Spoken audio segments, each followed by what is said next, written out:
नीलमला हॉस्पिटलमध्ये भरती करून 3 दिवस झाले होते, पण तिला घरी जायचे होते. ती सारखी आईबाबांना एकच प्रश्न विचारत होती. डॉक्टर काका मला घरी कधी सोडणार आहेत? माझ्या अभ्यासाचे नुकसान होत आहे. 15 सप्टेंबरपासून माझी इंटरनल एक्झाम चालू होणार आहे. अजून मी तयारीसुद्धा केली नाही. मी हॉस्पिटलमध्ये भरती केल्यापासून संजनासोबत सुद्धा खेळू शकले नाही. मला तिच्यासोबत खेळायची इच्छा झाली आहे. इथे मला अजिबात चांगले वाटत नाही. म्हणून लवकरात लवकर तुम्ही मला घरी घेऊन चला. नीलमच्या या प्रश्नांचे उत्तर तिच्या आईबाबांकडे नव्हते. आपल्या आईबाबांना शांत पाहून नीलम म्हणाली, आई, संजना आली का? नाही बाळा, अजून 7 वाजायला 10 मिनिटे बाकी आहेत. ती तर 7 वाजता येते. तू आरामात नाश्ता कर. हो आई, नीलमने मोठ्या आत्मीयतेने आपल्या आईला उत्तर दिले. नीलम चंद्रपूरमध्ये CBSE बोर्डमध्ये 6वी शिकत होती. ती आपली मैत्रीण संजनाबरोबर स्कूलमध्ये जायची. नीलम कधी संजनाच्या घरी जाऊन होमवर्क करायची, तर कधी संजना नीलमच्या घरी येऊन होमवर्क करायची. दोघींचा होमवर्क पूर्ण झाला की दोघी एकमेकींबरोबर खेळायच्या. त्या दिवशी इंग्रजीच्या टीचर प्रियंका मॅडम शिकवत होत्या.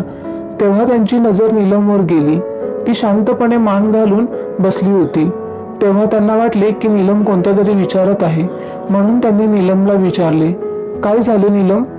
प्रियंका मॅडमच्या या प्रश्नाने नीलम दचकली आणि ती हळूवार आवाजात म्हणाली, काही नाही मॅडम, पोटात थोडे दुखत आहे. तेव्हा टीचर म्हणाली, तू अगोदर सांगायला हवे होतेस ना. थोडा वेळ थांब, मी तुझ्यासाठी औषध मागवून घेते. काही वेळातच तिच्या टीचरने तिच्यासाठी औषधे मागवून घेतली. औषध घेतल्यानंतर नीलमला थोडे बरे वाटू लागले. दुपारी 1 वाजता स्कूल सुटल्यानंतर संजना बरोबर ती घरी आली. घरी आल्याबरोबर तिने स्कूल बॅग एका बाजूला फेकून सोफ्यावर झोपी गेली. तेव्हा तिची आई राधिका तिच्या डोक्यावर हात फिरवत म्हणाली, बाळा, कपडे बदलून घे आणि हातपाय धुवून घे. मग जेवण झाल्यानंतर आराम कर. मला भूक नाही आई, आता काहीच खायची इच्छा नाही. नीलम म्हणाली, बाळा, थोडे तरी खाऊन घे. आज मी तुझ्या आवडीचे जेवण बनवले आहे. आई, तुला सांगितले ना, मला भूक नाही. प्लीज आई, हट्ट करू नकोस. माझ्या पोटामध्ये दुखत आहे, म्हणून मला काहीच खाण्याची इच्छा नाही. बाळा, तुझ्या पोटात जर दुखत होते तर तू स्कूलला जायला नको होतंस. बाबा येतच असतील. त्यांना सांगून तुझ्यासाठी औषधं आणायला सांगते. औषध घेतल्यानंतर थोडा आराम मिळेल. आई, स्कूलमध्ये प्रियंका टीचरने मला औषधं दिली होती. औषध घेतल्यानंतर थोडा वेळ आराम मिळाला, परंतु आत्ता पुन्हा दुखत आहे. आई, माझ्या पोटात काही दिवसांपासून असे थोडे थोडे दुखत आहे. कधी कमी, कधी जास्त, कधी अचानक खूप दुखते. नीलम आपले पोट दाबत आपल्या आईला सांगत होती. नीलमचे बोलणे चालू होते तेवढ्यातच तिचे बाबा सुमित तिच्या जवळ येऊन उभे राहिले. हॅलो नीलम बाळा, कशी आहेस? बाबांचे नाव घेतल्याने बाबा आले सुद्धा. राधिका नीलमच्या केसांवर हात फिरवत म्हणाली, हॅलो बाबा. नीलम हळू आवाजात आपल्या बाबांचे स्वागत करते. राधिका, नीलमला काही झाले आहे का? ती आज खूप सुस्त वाटत आहे. काळजी करण्यासारखे काही कारण नाही, तिच्या पोटामध्ये थोडे दुखत आहे. तेव्हा सुमितने नीलमला आपल्या मांडीवर बसवले आणि तिच्या नाकाला पकडून तिचा नाक हलवू लागला. आपल्या बाबांच्या ह्या कृतीने नीलम हसू लागली. रात्री आपला होमवर्क पूर्ण करून ती ग्लासभर दूध पिऊन झोपी गेली. परंतु दुसऱ्या दिवशी सकाळी नीलम स्कूलला जायला उठलीच नाही. सकाळी राधिका तिला उठवण्याचा प्रयत्न करत होती, परंतु नीलम मात्र छताकडे एकटक पाहत होती. तिचे डोळे उघडे होते, परंतु तिच्या डोळ्यांमधून येणारे अश्रू तिला काहीतरी त्रास होत आहे याची साक्ष देत होते. आई कधी तिच्या जवळ येऊन बसली हे नीलमला समजलेच नाही. राधिकाने प्रेमाने तिच्या डोक्यावरून हात फिरवत तिच्या चेहऱ्याकडे पाहिले. तेव्हा ते तिला खूपच परेशान वाटू लागली. म्हणून राधिका म्हणाली, बाळा, आईला सांग ना काय झाले आहे. होमवर्क केला नाहीस का? क्लास टीचर तुला ओरडते का? आई, तशी काहीच गोष्ट नाहीये. मी माझं होमवर्क नेहमीच पूर्ण करते, त्यामुळे माझ्या क्लास टीचर मला ओरडण्याचा प्रश्नच येत नाही. नीलम अगदी हळू आवाजात आपल्या आईला सांगत होती. मग तुला काय त्रास होत आहे बाळा? आई, काही दिवसांपासून माझ्या पोटामध्ये दुखत आहे आणि माझे पोट पहिल्यापेक्षा थोडे वाढले आहे. तेव्हा राधिकाने नीलमचा फ्रॉक वर करून तिच्या पोटाकडे नीट पाहिल्यानंतर तिला सुद्धा जाणवले की तिचे पोट थोडे सुजले आहे. तेव्हा राधिकाने ही गोष्ट आपल्या नवऱ्याला सांगितली. तेव्हा सुमित म्हणाला, ठीक आहे, आज आपण तिला डॉक्टरांकडे घेऊन जाऊया. उगाचच उशीर करून फायदा नाही. राधिका, तू नीलमला काहीतरी खायला दे, तोपर्यंत मी आंघोळ करून तयार होतो. बरोबर 11 वाजता सुमित आणि राधिका नीलमला घेऊन हॉस्पिटलमध्ये पोहोचले.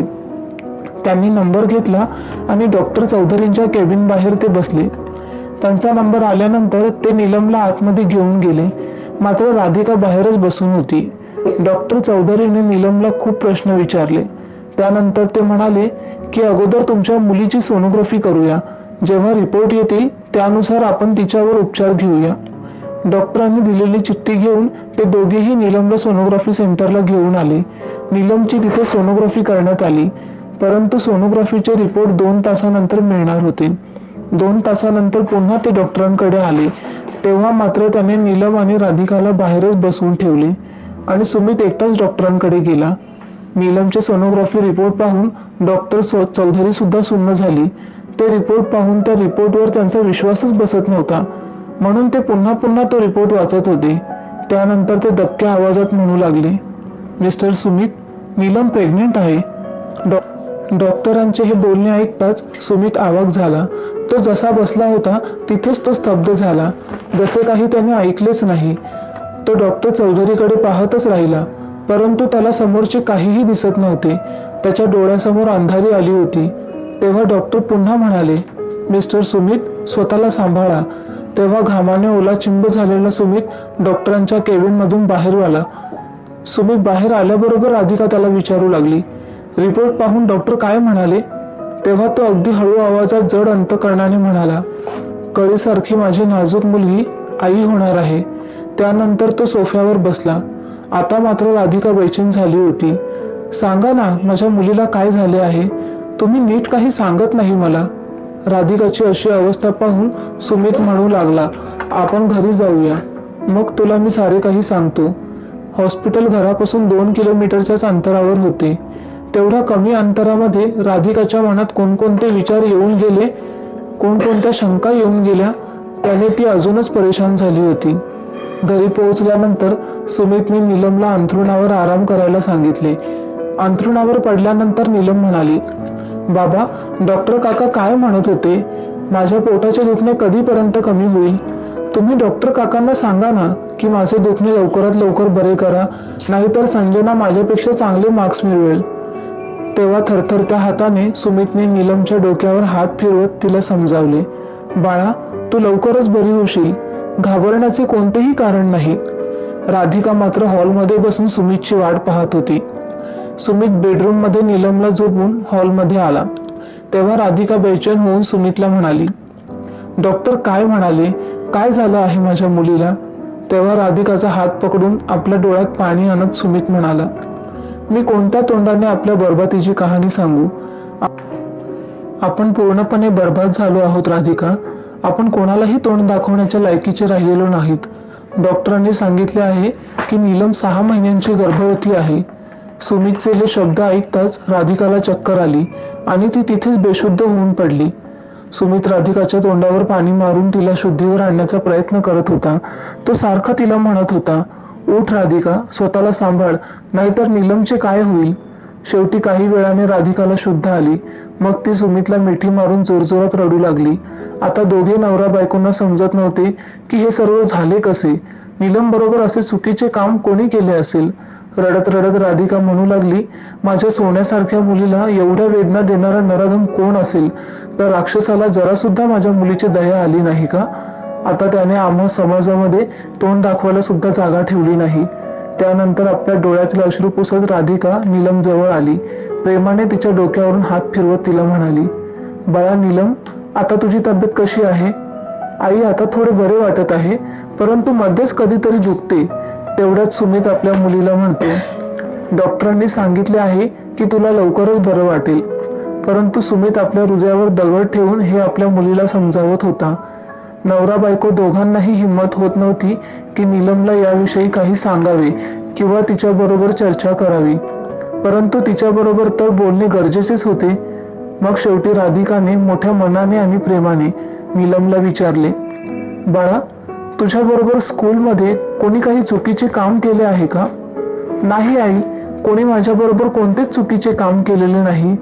आपल्याच मुलीला असा प्रश्न विचारणे कोणत्याच आईबाबांना आवडणार नव्हते, परंतु त्यांना आपल्या मुलीकडून खरे जाणून घ्यायचेच होते.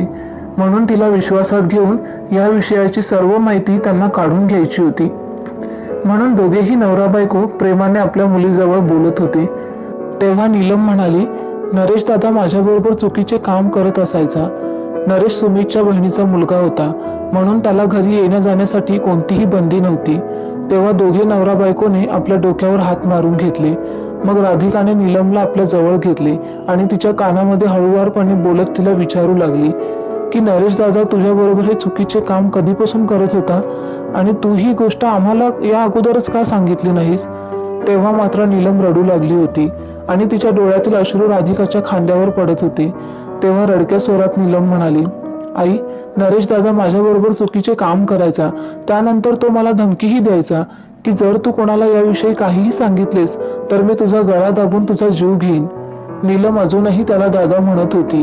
तेव्हा राधिका म्हणाली, बाळा, तुझ्याबरोबर हे घाणेरडे काम कधीपासून चालू होते.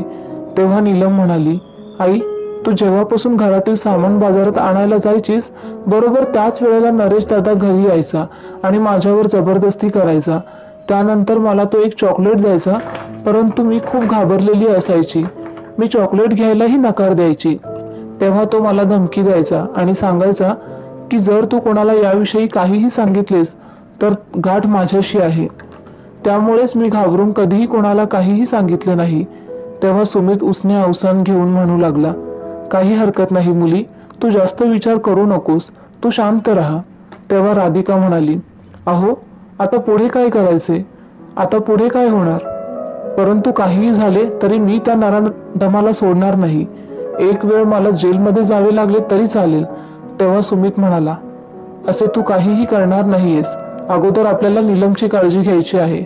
चल, आपण पुन्हा डॉक्टर चौधरीकडे जाऊया आणि त्यांना सांगूया की नीलमचे ॲबॉर्शन करायचे आहे. नंतर पुढे काय करायचे ते ठरवूया. मग ते तिघेही डॉक्टर चौधरीकडे गेले आणि त्यांनी सांगितले की आम्हाला आमच्या मुलीचे ॲबॉर्शन करायचे आहे. तेव्हा डॉक्टर चौधरी म्हणाले की हे बघा, ही एक पोलीस केस आहे, त्यामुळे तुम्ही अगोदर पोलीस केस करा, नंतरच काहीतरी होऊ शकते. तेव्हा सुमित डॉक्टरांना विनंती करू लागला, डॉक्टर साहेब, अगोदरच मी खूप टेन्शनमध्ये आहे, तुम्ही अजून मला टेन्शन देऊ नका. तेव्हा डॉक्टर म्हणाले, हे बघा, तुम्ही मला सुद्धा थोडे समजून घ्या. तुमची मुलगी ही 6 महिन्यांची गर्भवती आहे आणि अशा परिस्थितीमध्ये तिचे ॲबॉर्शन नाही होऊ शकत आणि जर आपण तसे काही करण्याचा प्रयत्न केला तर तिच्या जीवाला धोकाही पोहोचू शकतो. तेव्हा सुमित म्हणाला, डॉक्टर साहेब, तुम्हीच सांगा या पापाचे काय करायचे. आता आम्हाला कुठे तोंड दाखवायला सुद्धा जागा उरली नाही. तेव्हा डॉक्टर पुन्हा म्हणाले, तुम्ही मला समजून घेण्याचा प्रयत्न करा.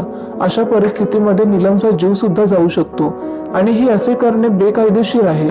म्हणून मी तुमचे हात जोडून माफी मागते, तुम्हाला विनंती करतो, माझ्याने काही एक होणार नाही.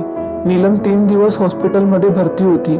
ती सारखी आपल्या आईबाबांना विचारत होती की मला हॉस्पिटलमधून घरी कधी घेऊन जाणार, मला माझा अभ्यास करायचा आहे, माझे खूप नुकसान होत आहे.